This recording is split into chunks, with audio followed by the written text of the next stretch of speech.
brains! Brains! Brains! Brains!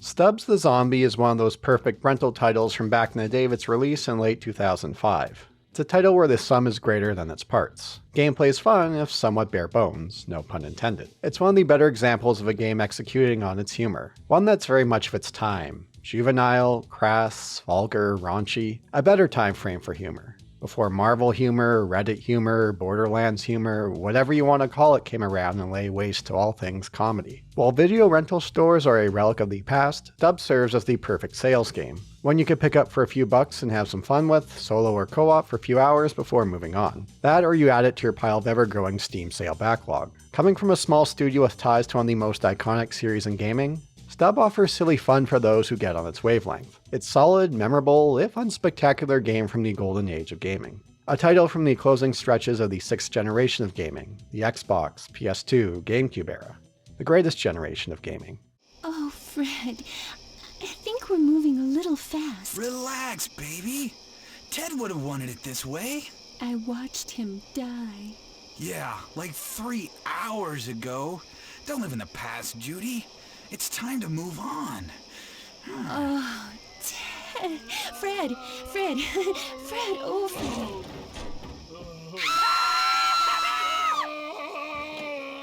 A few notes about Stubbs before diving in. There are a couple of versions you have available. You have the original 2005 release on Xbox and PC, or the 2021 remaster on all modern systems and PC. I played through the remaster for this video and part of the original release. The remaster bumps up the resolution and frame rate, along with a few quality of life improvements. The remaster offers further customization for the game's piss filter, for lack of a better term. It's around this game's time frame that the piss filter began to emerge, a signature presentation trick of the 7th generation of gaming. You could turn off the film noise, the green zombie tint, and the Technicolor film effect in the remaster. I left them on. For the remaster, there are some oddities with the game's licensed music tracks. They're still present, but missing in some scenarios where they were present in the original.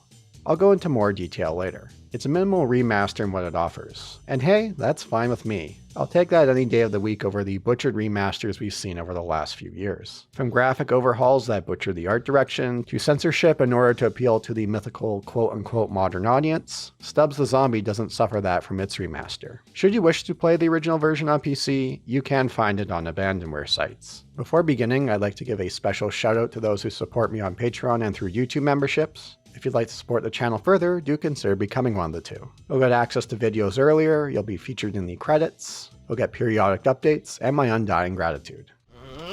Look, if I don't get this bloody antibacterial solution in the bloody treatment basin, some zombie could just walk up here, have a wee, and then we're all done for as soon as tea time rolls around.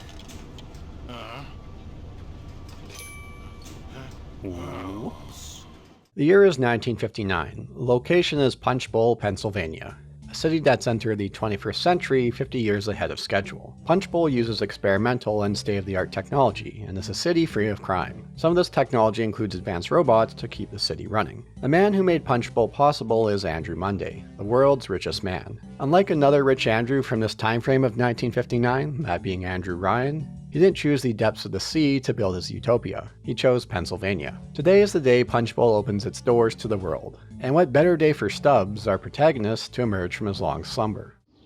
Oh, my goodness! Get your hands off my weenie! According to the manual, Edward Stubblefield, or Stubbs, was a traveling salesman who couldn't sell ice cream in the Sahara. In the summer of 1933, he'd see his end with a prospective customer filling him with lead, and buried him in the countryside. Now, 26 years later, Stubbs emerges from his slumber as a zombie. One of the Punch Bowl's robots, Guidebot, provides a short tutorial to get a feel for the game. She's quite cheerful and helpful considering the destruction we're leaving in our wake. It's as if she wants this to happen. Wow, you sure calmed him down. He's not even twitching anymore. Stubb comes across a photo of Maggie Monday, the mother of Punch Bowl's founder, Andrew Monday. In an instant, Stubb falls in love with her and seeks her out. Welcome to the fertile crescent biome, where the grass is always greener. Today at the world's most advanced greenhouse, meet me, Maggie Monday. Andrew sends everything in his power to stop us and our little zombie army. Better come with me, Miss Monday. This doesn't look like a safe place for you. Perhaps we can go back to my place. Nice try, Mr. Skeggless! In Stubbs, we'll make our way around various locales of Punch Bowl, feeding on the brains of its citizens.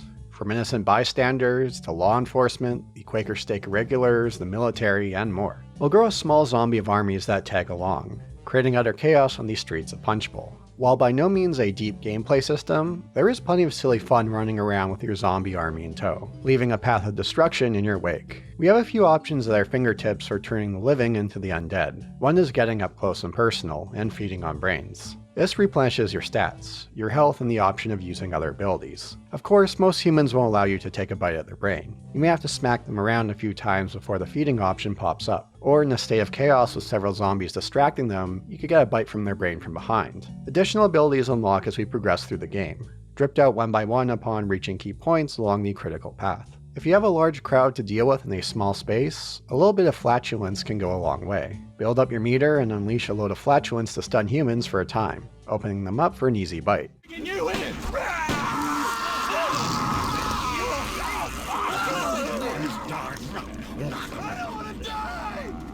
Or in the case of some enemies, tearing their arm off to use as a weapon. An arm attack is an instant kill in turn, although it can be frustrating at points where I want to eat their brain but instead would grab their arm. Eating brains replenishes your health and refills the meters on your other abilities. You always want to have access to your abilities, especially as the game progresses. Another available option is the gut grenade. Stubbs grabs part of his internal organs and hurls them at humans as a grenade. You could set it off with a second button press, or wait for it to detonate, one that sends anyone in its path flying in all directions, and turns them into the undead with enough damage. Or you could use his head as a bowling ball. It handles like a gut grenade with how we can detonate it. You have control over its direction and movement as it skips along the ground. I'll need to feed on plenty of brains to have access to this ability, one I always look forward to using once its meter filled up.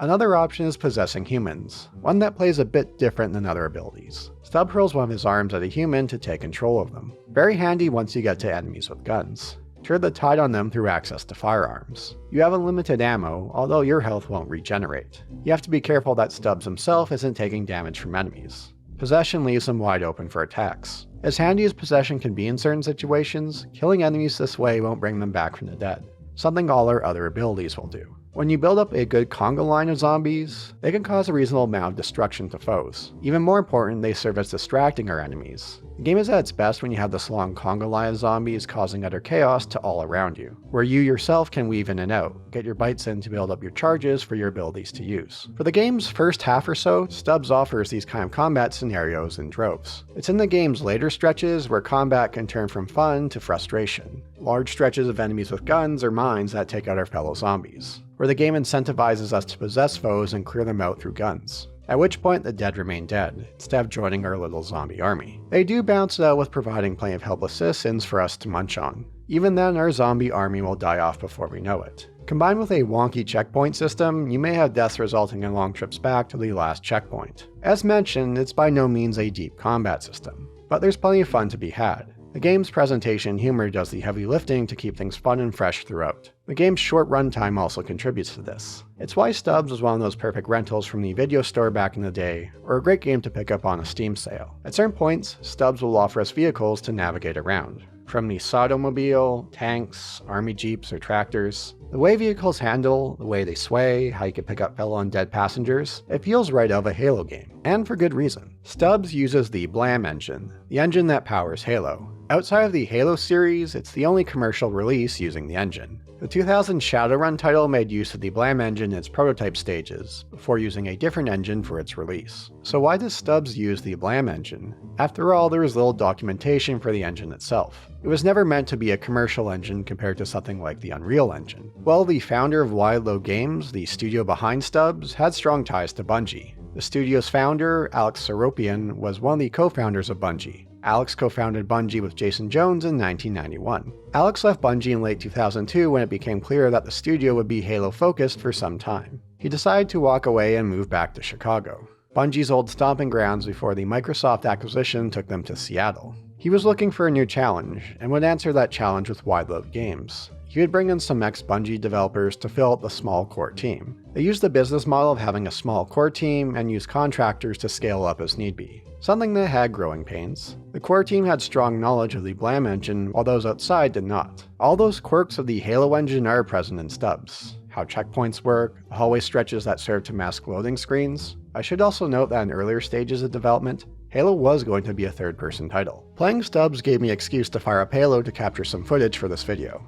Halo is an important series in my formative years.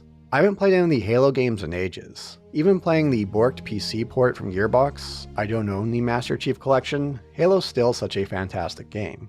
God only knows how many hours I put into Halo 2 and 3 with friends and over Xbox Live. I get a nice tinge of nostalgia watching old videos of multiplayer lobbies from the low-quality sound of Xbox headsets, where you talk smack about banging their mom or make fun of the kid with the squeaky voice. You'd have some laughs and move on to the next match. My name's Chris, I'm from Boston. Go Boston Red Sox! Yeah! Yeah, we love Boston. Halo Reach was the last in the series I put sizable time into. Even then it felt like the series started to lose its luster. Ever since then, my knowledge of the Halo series has been through osmosis and at a distance. And it's a bummer to see what the series has become. Despite decent sales, the 343 titles never captured what made the Bungie entries so special. Little of note that have had a lasting impact. Time and time again, they keep missing the mark. And time again, they keep getting another chance. Don't even get me started on the TV series. I've seen a few clips, and that was more than enough. Checking off all the boxes of what makes so much of modern media so awful. Thank God they cancelled it. I hope fans get something that's better in the next few years. A recent change in leadership at 343 may help. Then again, I wouldn't get my hopes up. There's only so many times you could let someone kick you in the balls before realizing, you know what? Maybe I shouldn't let them do this and walk away. The days of Halo being a cultural juggernaut are long gone. They're not coming back. Try as they might to reach the heights of the Bungie titles, they never can and never will. Those Bungie titles, especially the first 3, were lightning in a bottle. And Bungie itself, I never touched Destiny, nor do I plan to. The amount of damage the series has done to the game industry is staggering. All those live service titles crashing and burning trying to get a slice of that Destiny pie. Studios dying off left, right, and center as a result. Oncoming train wrecks that players can see coming from a mile away. Yet, they keep on trying. At the moment, Sony has a dozen live service titles in development, which is about a dozen too many. They're hoping to launch 6 of them by March of 2026. All it takes is 1 or 2 of those to succeed to make up for the loss or failure of the others. Although with the downsizing and closure of studios since the Sony financial call in late 2023, these numbers may differ. There's an interesting GDC talk from 2022, from box products to live service, how Destiny 2 transformed Bungie. It's a fascinating, infuriating watch if you want to see all that's wrong with the modern game industry. I now must apologize about that last section if it got you bummed out about the current state of Halo and the onslaught of live service titles. So let's talk about the humor of Stubbs the Zombie. Humor is front, right, and center in Stubbs. It's raunchy, it's vulgar, it's juvenile, it's crass. It's from a bygone era that feels like aeons ago compared to what passes for humor these days. Something that makes it so refreshing to play. Call modern humor what you will. Marvel humor, Reddit humor, millennial writing, Borderlands humor. Speaking of Borderlands, the movie came out while writing the script. It warms my heart to see the reception the film's been getting. Cate Blanchett, I hope you got a nice payday out of it. You're way better than it. Stubbs comes from a time frame before smug characters with constant quips and one-liners passed for comedy. Instead, we get absurd, silly situations with a mishmash of oddball characters tossed into a city of the future in 1959. As mentioned earlier, we have the Guidebot, the cheerful robot who may or may not be rebelling against her creators. She's quite content with the destruction that we're causing to Punchbowl. What is it?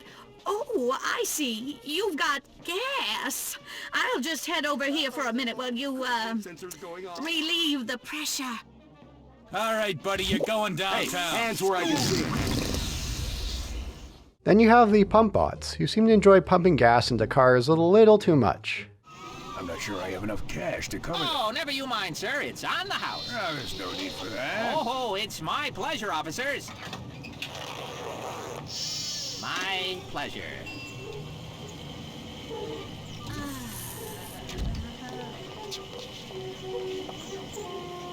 Hey, want me to look under the hood? No, I need to use the restroom. Oh, it's round the back. Yeah, go ahead. I'll try to keep from eloping with the car. Fighting with enemies provides plenty of laughs. Their cries of pain while being bit, or the way they run away from you with their arms up in the air. The wailing yells they emit when you use the cannon on a vehicle gives me a chuckle every time. Bungie always had a sense of humor in their games, Halo included. In Stubbs, they dialed up that humor to 11.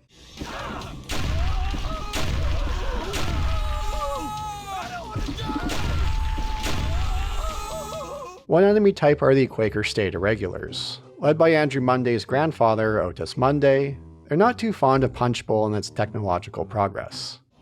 Well, goddang. The dead walk! Almighty voices in my head, I'll never doubt you again! The commies have infiltrated this country so completely that even the dead have turned against us! Well, the Quaker State Irregulars ain't go without a fight!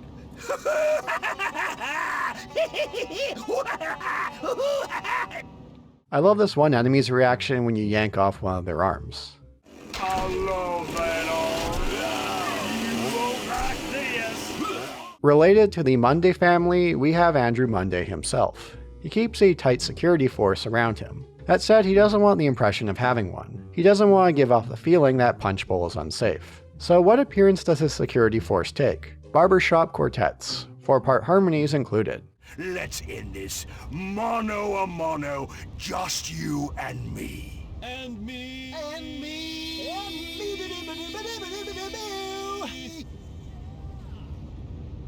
And then you have Andrew's mom, Maggie Munday. Like Stacy's mom, Andrew's mom has got it going on. A woman that Stubbs has a longing for. And he's not the only one. Looks like some of Andrew's crew would like a taste of Maggie's melons. You're a nice man, Mr. Skegness, but don't you have better things to do than make passes at your employer's mother? I'm just doing my job, Miss Munday. Andrew asked me to look after you, and I'm going to make sure nothing unseemly happens on this wonderful, Sonny. fabulous, Sonny. huge Eyes up here. day. One thorn in our side early on is Police Chief Masters. He's a no-nonsense police chief who wants nothing more than to stop Stubbs. At one point, his forces even capture us, before we free ourselves through possession. When we come face to face with him, what's going to happen? What's the fight going to be like? Well, who said there need to be a fight? You're about to learn you can't escape the long arm of the law. I told you I would dance in your grave, and I meant it.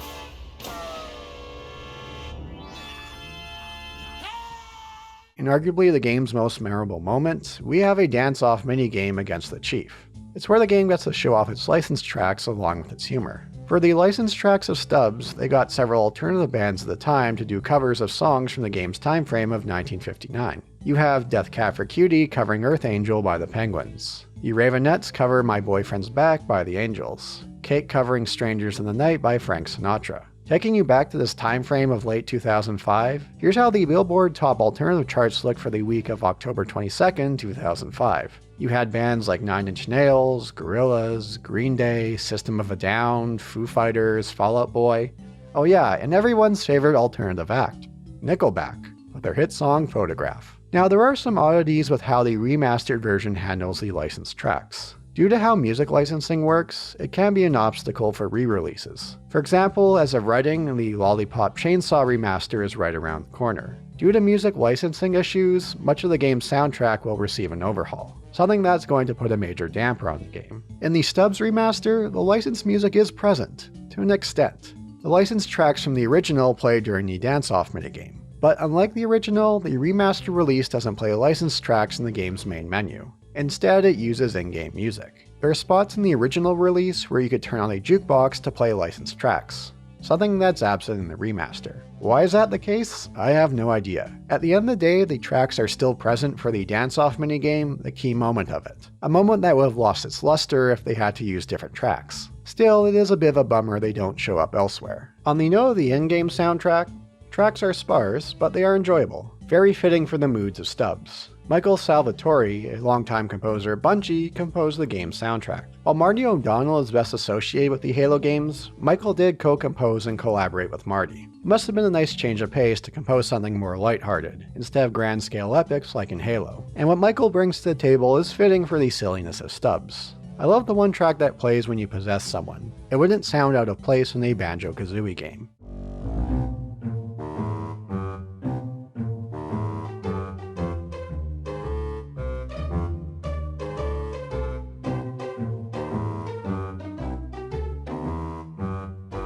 Despite how well the game uses its humor, they could have gone far more mileage out of the 1959 City of Tomorrow setting of Punch Bowl. The setting gets its chance to shine in cutscenes and the game's earlier stretches. Even then, you have stretches of barren streets and landscapes. Barren landscapes is something the game engine excels in, and fitting for the Halo series. But for something like Stubbs the Zombie, it's a bit of a bummer when they have a setting ripe for exploration, both literal and figurative. A good stretch of the game moves away from Punch Bowl for a time, such as heading to the Monday Farm or the Punch Bowl Dam. While there's still plenty of charm and humor in these stretches, it does feel like the game wastes much of its potential with its setting. Like a stretch in the local Punch Bowl Mall with amusing radio ads playing over the speakers, but it's over before you know it. And despite this wasted potential, Stubbs the Zombie has a solid execution when it comes to humor. A kind of humor that's so refreshing from what we get for humor from games or media in general these days. The Marvel, Reddit, Borderlands humor that's well worn out its welcome by this point. Characters that won't shut their trap for 1 second. Stubbs comes from an era that was about being crass, vulgar, or juvenile when it comes to its approach to humor,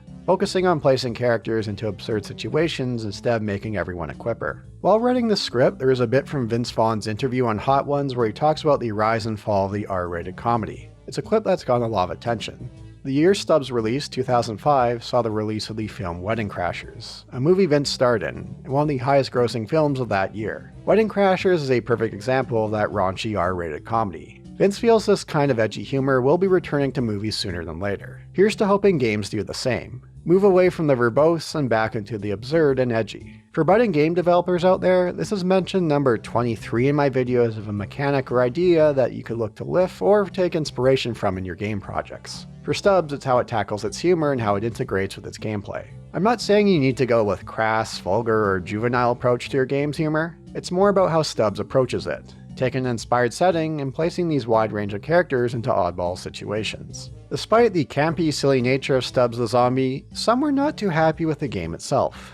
It was one of those games targeted by politicians for their violence and how they could impact children. This time frame of the 2000s was the heyday for politicians going after violent video games. This was a time of Jack Thompson and his crusade against the Grand Theft Auto series. So what controversy did Stubbs cause? It was one of the games to avoid on the annual video game report card for 2005. This came from the National Institute on Media and the Family. One politician with heavy involvement with the Institute was the late Senator Joe Lieberman. This wasn't Joe's first crusade against violence in video games, and his first time appearing in my videos. In the early 90s, he was one of the head honchos of the Senate hearings on violence in video games. One key target was Mortal Kombat. Another game of note? Night Trap. Yes, that Night Trap. Check out my video on Night Trap if you're interested in learning more.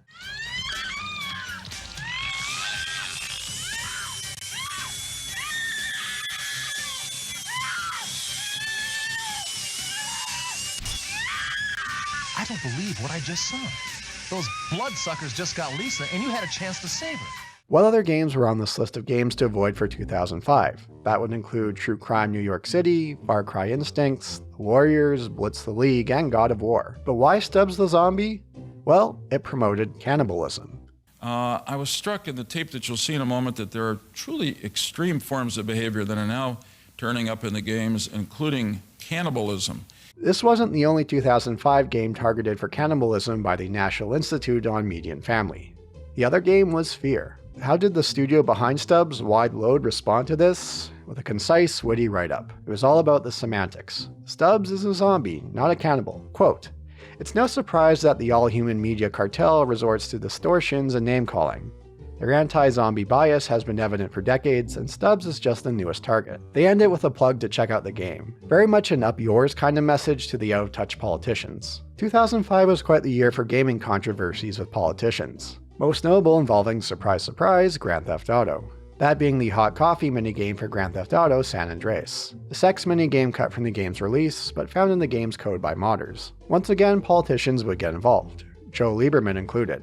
Most notable being then Senator Hillary Clinton. Taking time out of her busy schedule of growing her and Bill's body count, she went after the game industry. According to the most comprehensive statistical analysis yet conducted, violent video games increase aggressive behavior as much as lead exposure decreases children's IQ scores. She introduced the Family Entertainment Protection Act, a bill to mandate the enforcement of the game's rating system. A bill that would enforce fines and community service should games be sold to minors. The bill failed to pass. How did Rockstar respond? With how you'd expect. In Grand Theft Auto 4, the game's equivalent of the Statue of Liberty bears a strong resemblance to Hillary Clinton. Instead of holding a torch, she's holding a cup of coffee. Politicians still go after video games for violence, but nowhere to the extent that it was in the heydays of the late 90s and 2000s, a time frame when the studios and their customer base were against politicians. But times have changed. You now have cases of uneasy alliances between gamers and politicians against the gaming industry.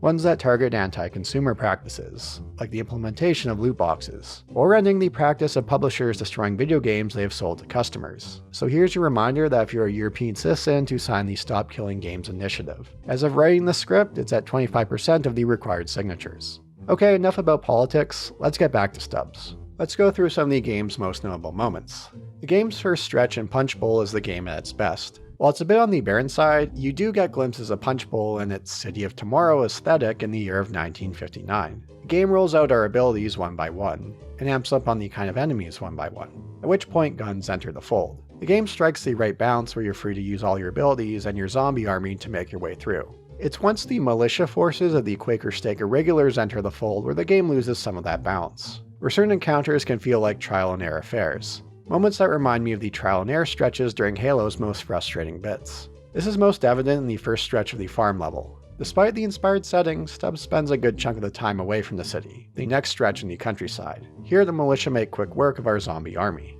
The best approach is to possess militia and gun down the rest of your foes. Easier said than done, and one that results in no zombie army. That said, there are some great combat arenas out in the farm. The wider spaces give the engine more room to shine. Otis Munday, the grandfather of Andrew Munday and the father of Maggie Munday, owns this farm. He is the leader of the Quaker State Irregulars. There seems to be a history between Otis and Stubbs. It looks as if Otis was the one that killed Stubbs all these years ago. You! Hey there, fella. Long time, eh?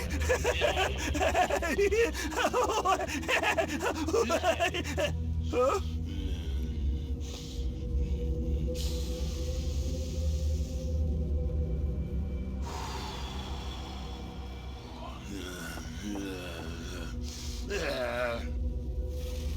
Son of a bitch!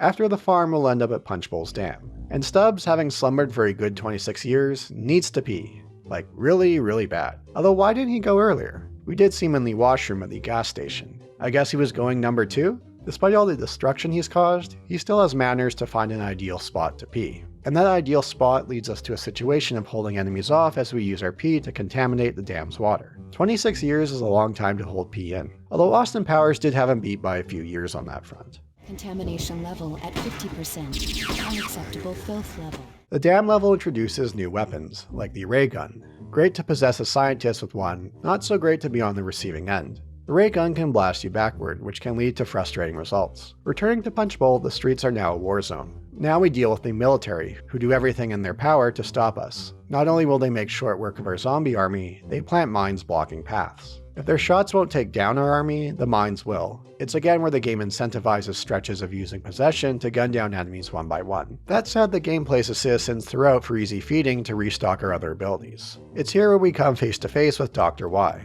the brilliant German scientist who is head of R&D at Munday Industries. He's the one responsible for making Andrew's vision possible. By accident, he was also responsible for turning Stubbs into a zombie. Did you know your reanimation is the result of a catalytic reaction with the grass fertilizer I developed for Punch Bowl? Which also explains the skin. Despite all that the city throws at us, from tanks to the military to Andrew's singing security force, we'll make our way to his office at City Hall. At last, Stubbs comes face to face with Andrew and Maggie Munday, in which we get a hilarious plot reveal. Oh my... Those eyes. That nose. That tie. Mother!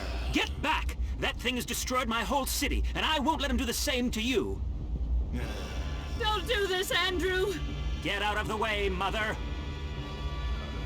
I love that zombie. Excuse me? Despite Stubbs being a terrible traveling salesman, he seems to have been a good salesman of himself. That night back in 1933, Maggie couldn't resist his charms. When her father Otis Monday discovered them, he killed Edward, or Stubbs, with a shotgun and buried him. Despite his death, Edward's legacy would live on. But 9 months later, I had a little something to remember him by. Are you telling me my daddy was a traveling salesman who eats brains? Oh, Andrew, try not to be such a pill. Reunited, Edward and Maggie embrace.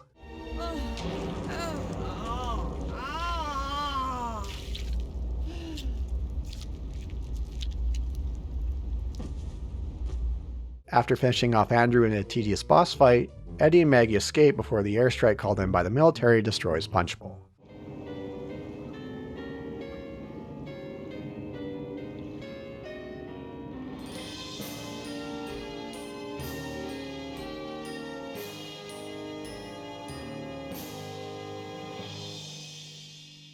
And so ends Stubbs the Zombie. While a short title and somewhat bare bones, it's a package where the sum is greater than its parts. It's a title that's an excellent demonstration of mixing humor of its setting with gameplay. A kind of humor that's lacking in games or media these days. The crass, the raunchy, the juvenile. Absurd situations and characters as opposed to quips and one-liners. While there were plans for a sequel, it would never rise above ground level. Disney bought Wideload Games in September of 2009. Disney shut down the studio in early 2014. Alex Seropian, Wideload's founder, had left by that point. He's gone on to co-found a couple of other companies since. It is possible that a sequel could happen one day. Aspyr does own the IP. They may have used the remaster as a testing ground for interest in a sequel. I couldn't find any information on sales numbers. I'm not expecting a sequel, nor do I have much care for having one. Stubbs is a product of its time, during the golden age of gaming. A title from the closing stretches of the 6th generation of gaming, which I consider the best generation of gaming. Xbox 360 would release about a month later after Stubbs, kicking off the 7th generation. Stubbs is one of those games that would have been an ideal rental back in the day of video stores still being a thing. And now it's a great game to pick up on a Steam sale for a few bucks and have some fun for a few hours. Or you could let it sit in your Steam backlog like all those other games you purchased from Steam sales. Instead, putting dozens of hours into a game that you bought, only to leave a not recommended review after all that time. Thanks for watching. If you haven't done so already, like and subscribe. I'd like to give a special shout out to my top patron and YouTube membership supporters. In the thank you for your patronage tier, American Boot, Tom the Terrible. In the now this is Boulder Punching tier, Aleatoric Satan, Danik Komarova, Ethan, Jamie Plummer, and Samoff. If you'd like to support the channel further, consider joining your fellow Boulder Punchers on Patreon or through a YouTube membership. You'll get early access to videos, featured in the credits, receive periodic updates, other goodies, and my undying gratitude. God dang idiots! Can't you see he's a tool of the Illuminati? This is all part of their plot to set up a one-world government via the Mormon Tabernacle Choir, penguins interbreeding with leprechauns, maps of the flat earth systematically removed from public schools. Why? Do you need to ask? Who stands to benefit the most from a commie-controlled America? The dead, that's who! It all comes together. Ancient Mayans, gamma rays, dinosaur bones. Do I have to paint you a picture?